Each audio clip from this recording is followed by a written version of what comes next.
Shalom. God is love ya. Allah adalah kasih. Dan karena Dia adalah kasih, Dia mewujudkan kasih itu dalam hidup kita. Dia merancangkan hal-hal yang baik senantiasa sehingga kita bisa percaya dan berkata, God is good all the time. Tuhan selalu baik setiap saat. Dia membuat segala sesuatu menjadi indah pada saatnya masing-masing. He makes all things beautiful in its time. Untuk bisa mengalami ya dan senantiasa melihat hal itu menjadi real dalam hidup kita, tentu ada kerjasama yang perlu kita lakukan. Ada hal-hal yang perlu kita pelajari, kita hidup di dalamnya, sehingga betul nyata bahwa God is good all the time. Salah satu yang perlu kita pelajari adalah mengizinkan Tuhan membentuk kita, melatih kita, sehingga kita bisa jadi pemenang. Ada lagu lama, lagu sekolah minggu sebenarnya, tapi ini juga lagu yang dinyanyikan bagi kita semua karena lagu ini mengajarkan tentang Tuhan yang melatih kita, Tuhan tempat perlindungan kita ya. Allah mana seperti Allahku, tidak ada Tuhan mana seperti Tuhanku. Dia benteng perisai, menara pembebasan bagi semua yang percaya padanya. Allah mana seperti Allahku, tidak ada Tuhan mana seperti Tuhanku. Dia latihku berperang, pimpinku jadi pemenang, ku puji Dia selama-lamanya. Allah mana seperti Allahku, tidak ada Tuhan mana seperti Tuhanku. Dia benteng perisai, menara pembebasan bagi semua yang percaya padanya. Allah mana seperti Allahku, tidak ada Tuhan mana seperti Tuhanku. Dia latihku berperang, pimpinku jadi pemenang, ku puji Dia selama-lamanya. Allah mana seperti Allahku, tidak ada Tuhan mana seperti Tuhanku. Dia benteng perisai, menara pembebasan bagi semua yang percaya padanya. Allah mana seperti Allahku, tidak ada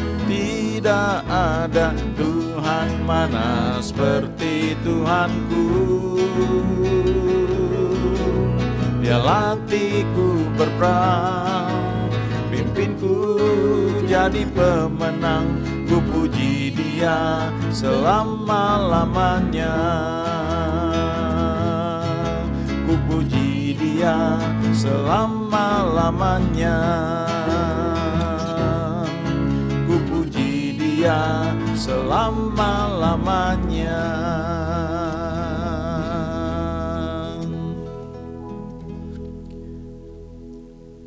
2 Timotius 2 ayat 4 sampai dengan 6. Ini surat Paulus kepada muridnya. Dikatakan begini ya, seorang prajurit yang sedang berjuang tidak memusingkan dirinya dengan soal-soal penghidupannya, supaya dengan demikian ia berkenan kepada komandannya. Seorang olahragawan hanya dapat memperoleh mahkota sebagai juara apabila ia bertanding menurut peraturan-peraturan olahraga. Seorang petani yang bekerja keras haruslah yang pertama menikmati hasil usahanya. Jadi ada 3 metafora di sini ya, 3 gambaran. Paulus bilang bahwa sebagai pelayan Tuhan kita perlu ingat ya 3 hal ini, bahwa kita ini seperti seorang prajurit yang sedang berjuang.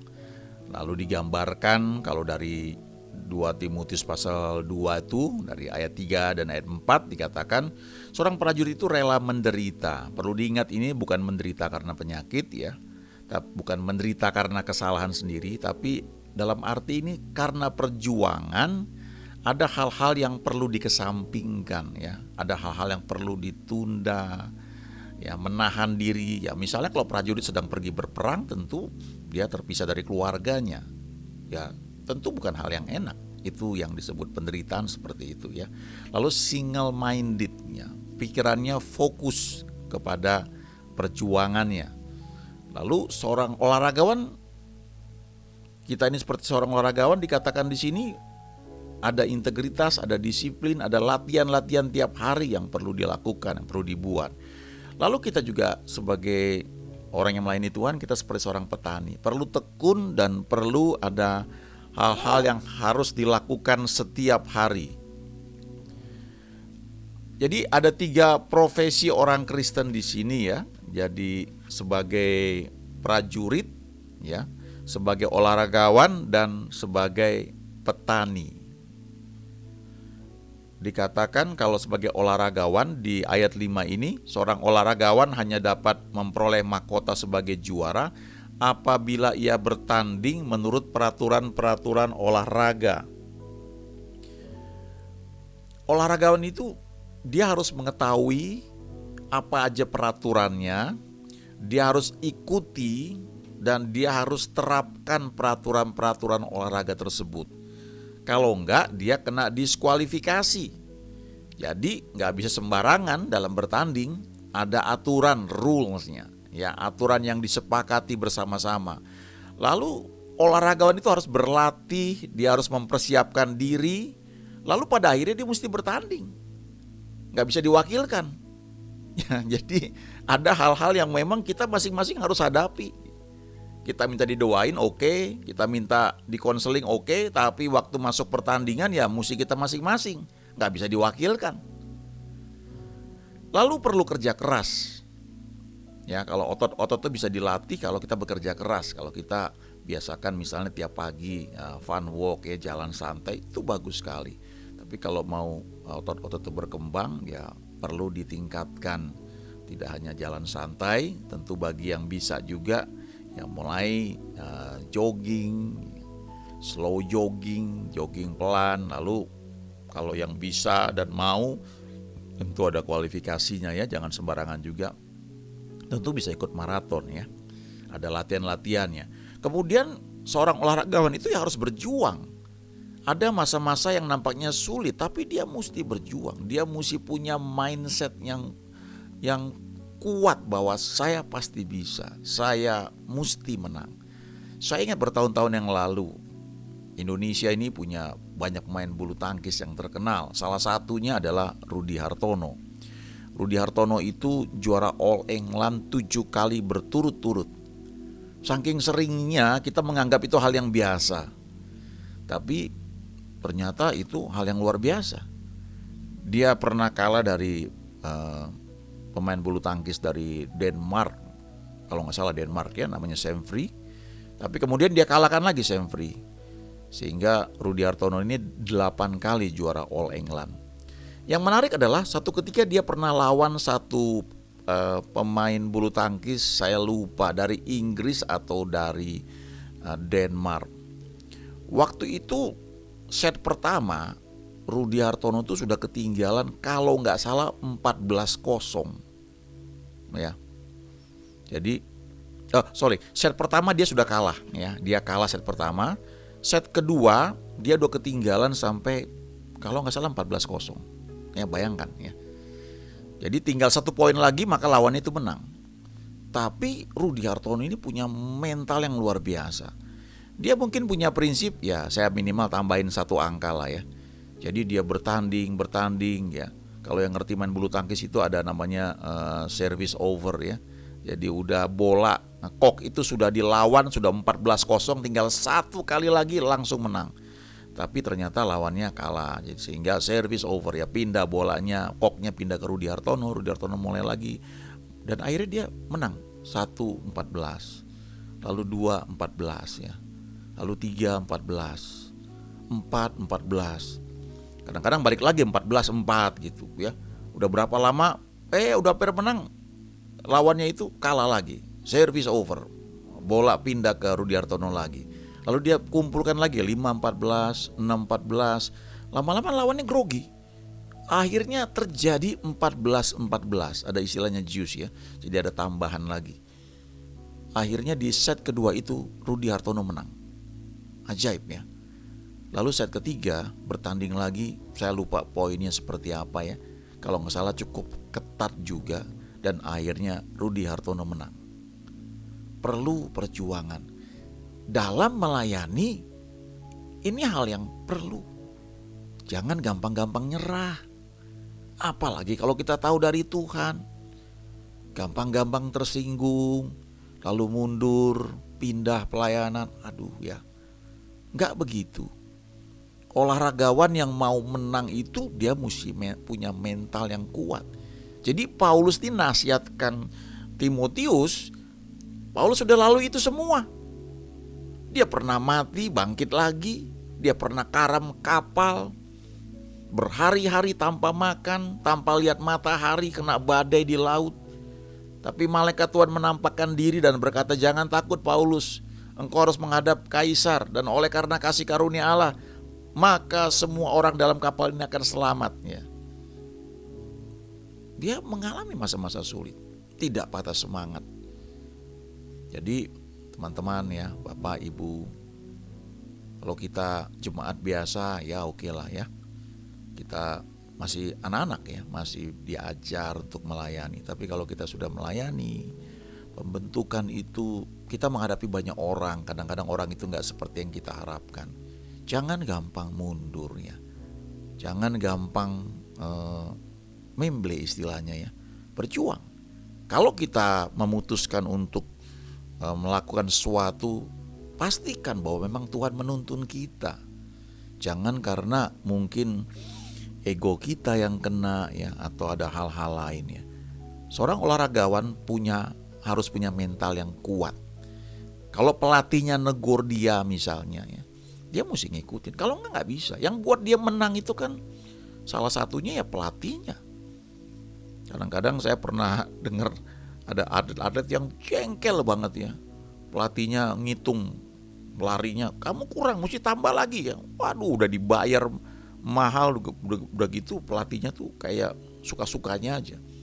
Tapi itu membentuk mental yang kuat dalam olahraga, dalam olahragawan yang mau berjuang ya. Nah, salah satu contoh yang paling praktis ya, bahwa seorang olahragawan itu harus mengetahui dan mengikuti lalu menerapkan peraturan-peraturan olahraga. Salah satu contoh adalah dalam hal doa. Nah, kadang-kadang kalau kita doa ya doa aja ya, dan tipe doa kita itu sama dari zaman ke zaman ya. Tergantung tentunya di mana kita bertumbuh. Dulu saya punya teman, dia belum tahu bagaimana cara berdoa. Jadi kalau diminta berdoa, pimpin doa dalam satu pertemuan, maka doa yang dia pakai selalu adalah doa Bapa kami. Itu aja. Ketika kami persekutuan doa, ketika dia diminta berdoa, dia langsung doa Bapa kami. Kemudian di satu pertemuan lain ya, dia diminta doa, dia berdoa doa Bapa kami lagi. Itu aja yang dia tahu. Beberapa orang mungkin gak hanya itu ya, tapi stylenya sama. Dalam image-nya itu Tuhan itu seperti satu pribadi yang begitu, yang gak pernah berubah. Sehingga ketika kita doa di satu pertemuan, kita tanpa sadar tuh copy paste ya. Kita pakai doa yang polanya sama itu dari pertemuan ke pertemuan. Entah itu doa praibadah, entah itu doa khusus di tengah minggu, doa puasa, entah itu ada lagi yang buat misalnya menara doa, itu sama terus. Kadang-kadang saya berpikir kenapa gak direkam aja ya, direkam aja diputer gitu. Kan sama. Tentu ada hal yang perlu kita pelajari ya. Nah, kita lihat misalnya di Efesus 6 ayat 18 ya, dikatakan begini, Efesus 6 ayat 18, dalam segala doa dan permohonan, berdoalah setiap waktu di dalam roh dan berjaga-jagalah di dalam doamu itu dengan permohonan yang tak putus-putusnya untuk segala orang kudus. Dalam bahasa Inggris ya, salah satu terjemahan, pray in the spirit at all times with every kind of prayer and request.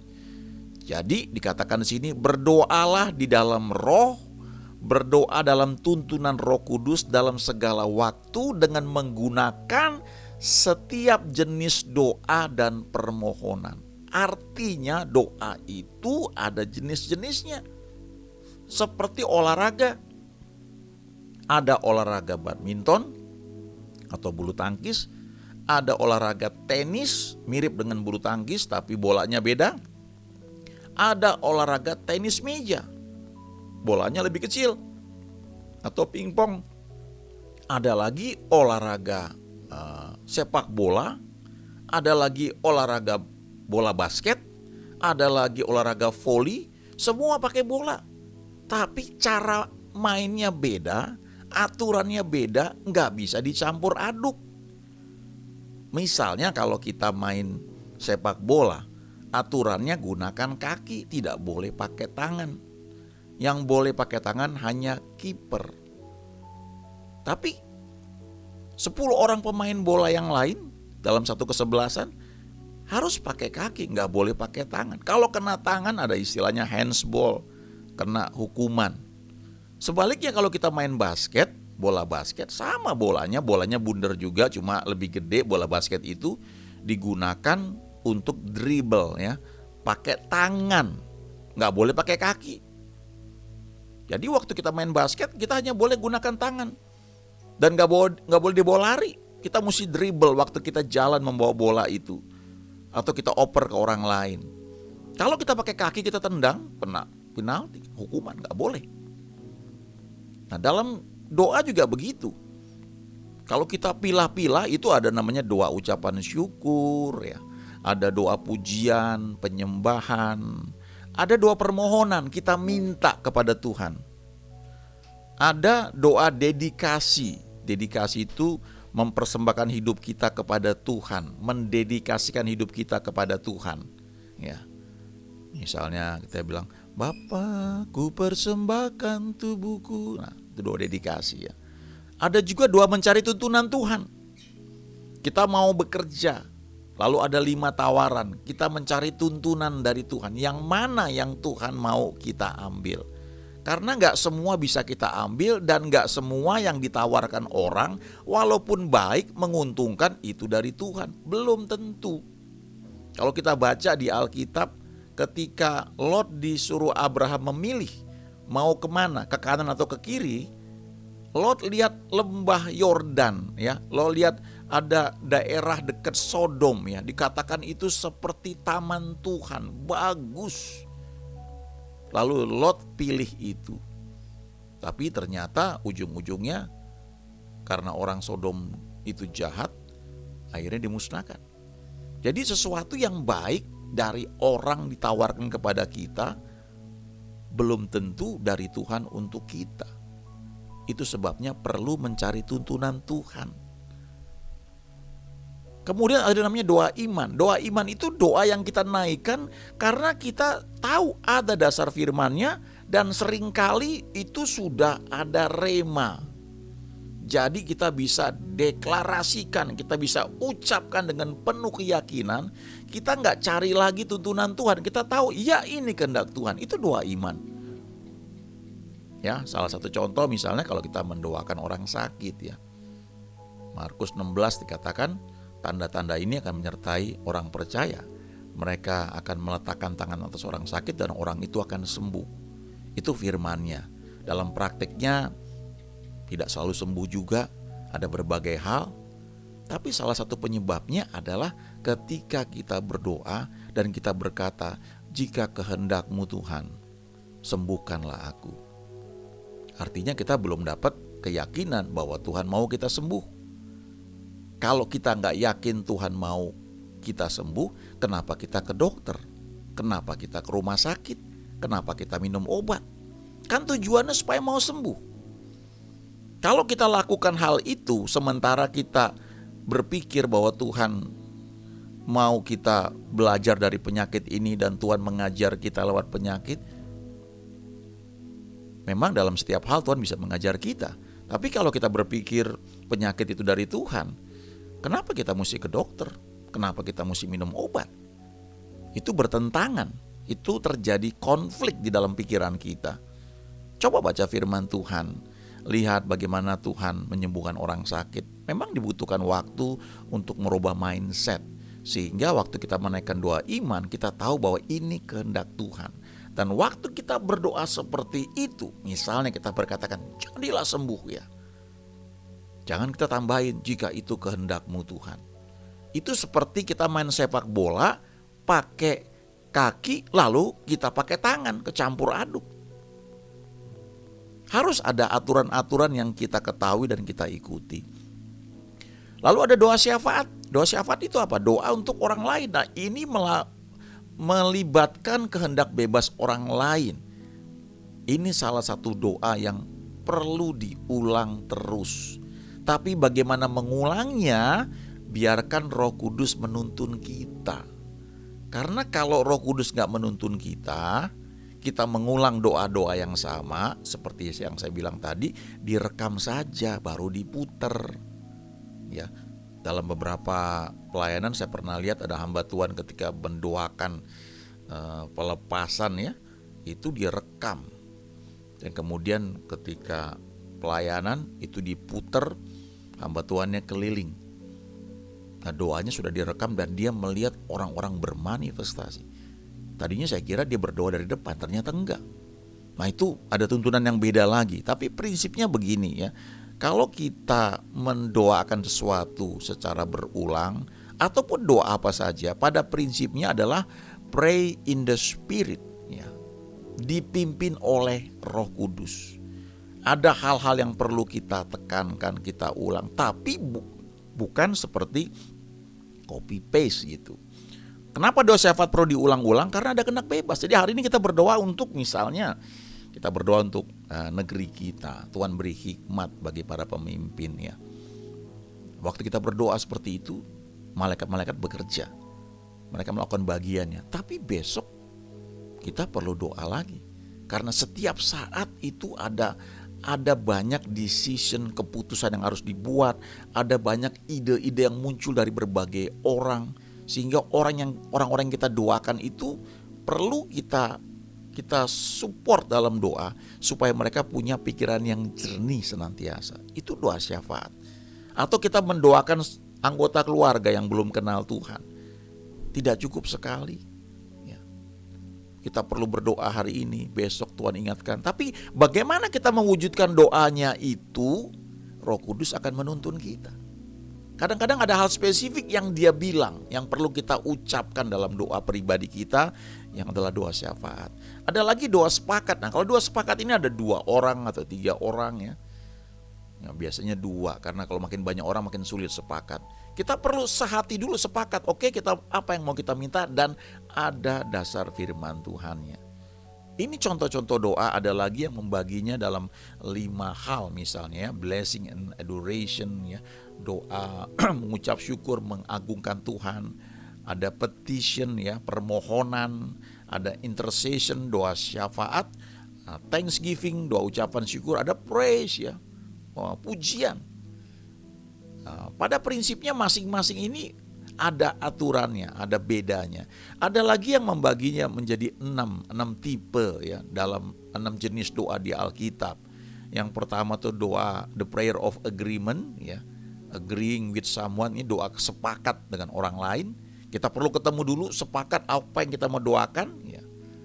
Lalu ada the prayer of faith, doa iman ya, between you and God ya, between kita nih dengan Tuhan. Ada dasar firman-Nya, kita pegang itu. Lalu ada the prayer of consecration and dedication ya. Ini mencari kehendak Tuhan.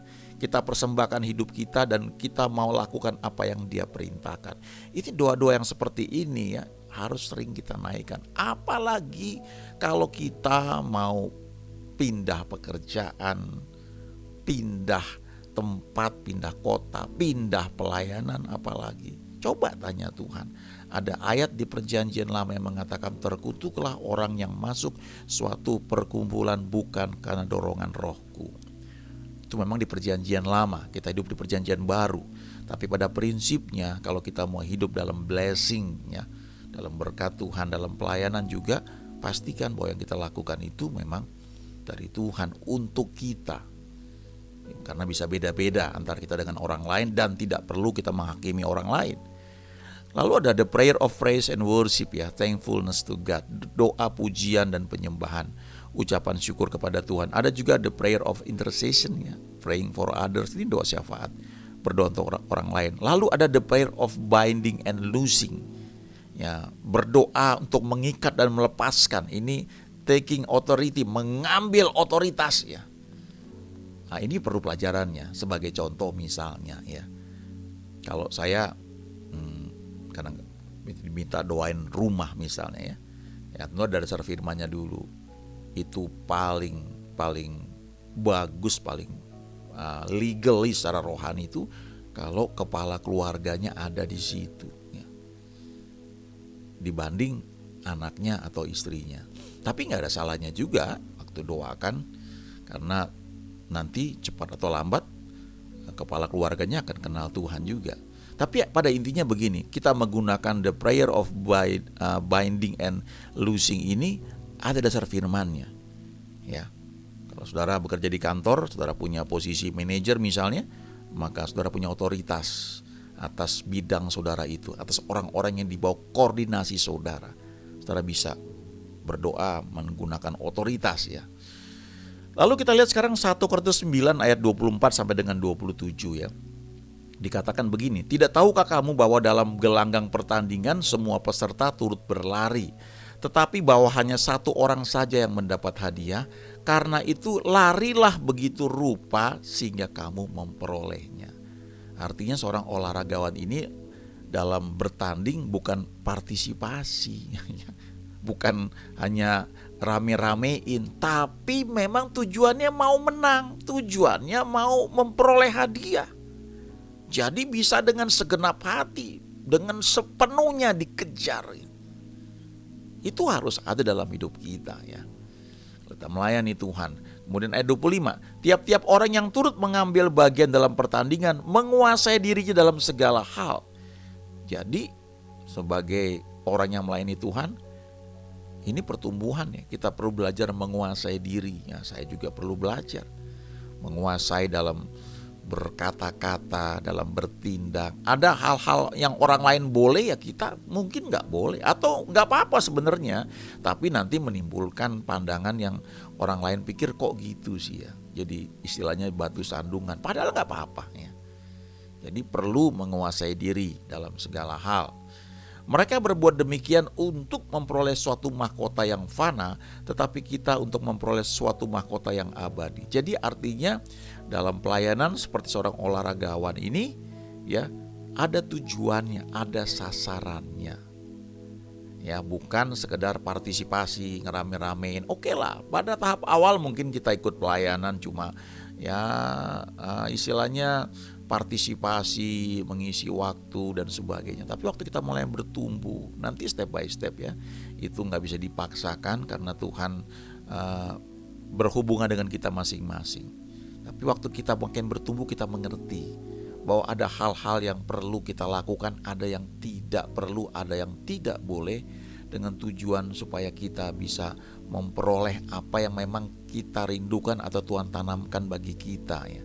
Gambarannya di sini untuk memperoleh suatu mahkota ya. Ayat 26, sebab itu aku tidak berlari tanpa tujuan dan aku bukan petinju yang sembarangan saja memukul. Jadi Paulus bilang, karena hal itu ketika aku pelayanan, aku melakukan sesuatu, ada goalnya, ada tujuannya. Aku gak iseng-iseng gitu ya. Ada sasarannya yang dicapai ya. Apalagi kalau sudah melibatkan banyak orang, kita punya tanggung jawab ya, gak bisa main dilepas begitu saja ya. Ada sasaran yang mau dicapai ya. Tentu itu butuh waktu sekali lagi ya. Dan tiap orang Tuhan berurusan masing-masing. Dan kita tidak bisa menilai atau menghakimi orang lain. Ayat 27, tetapi aku melatih tubuhku dan menguasainya seluruhnya, supaya sudah memberitakan Injil kepada orang lain, jangan aku sendiri ditolak. Paulus bilang, aku melatih tubuhku dan menguasainya seluruhnya. Ya. Ini butuh waktu memang ya. Saya masih ingat satu ketika dalam story retreat ya, dulu sekali bertahun-tahun yang lalu. Dan biasanya kalau kami retreat zaman dulu itu padat sekali. Kalau sekarang saya lihat ikut retreat itu ya enak ya, nyaman sekali. Ada banyak waktu untuk santai, apalagi kalau nginepnya di hotel. Ada waktu untuk banyak sekali. Tapi zaman dulu saya kuliah, apalagi retreat pengerja, itu padat sekali ya. Ada puasanya, dan jujur ya kadang-kadang itu capek. Nah ada satu ketika momen, mestinya jam malam tuh sesi habis makan malam udah ada sesi jam 9 mungkin. Mesti sudah selesai, tapi ternyata masih panjang. Lalu habis itu ada doa lagi. Aduh saya udah capek, udah ngantuk ya. Lalu teman saya bilang begini, ini perkara yang dalam ya. Kalau roh kita kuat, tubuh itu akan tunduk. Wow, jujur saya belum terlalu ngerti waktu itu. Bukan terlalu ngerti, tahu hal itu. Tapi saya belum sampai pada posisi seperti itu. Kalau roh kita kuat, tubuh ini akan tunduk. Ada satu ayat di Alkitab ya. Orang yang bersemangat dapat menanggung penderitaannya. Tetapi siapa yang dapat memulihkan semangat yang patah? Itu di kitab Amsal. Dalam bahasa Inggris adalah terjemahannya begini. Roh yang kuat dari seseorang membuat dia sanggup menanggung penderitaan termasuk sakit penyakit dalam tubuhnya. Ada hamba Tuhan namanya Smith Wigglesworth.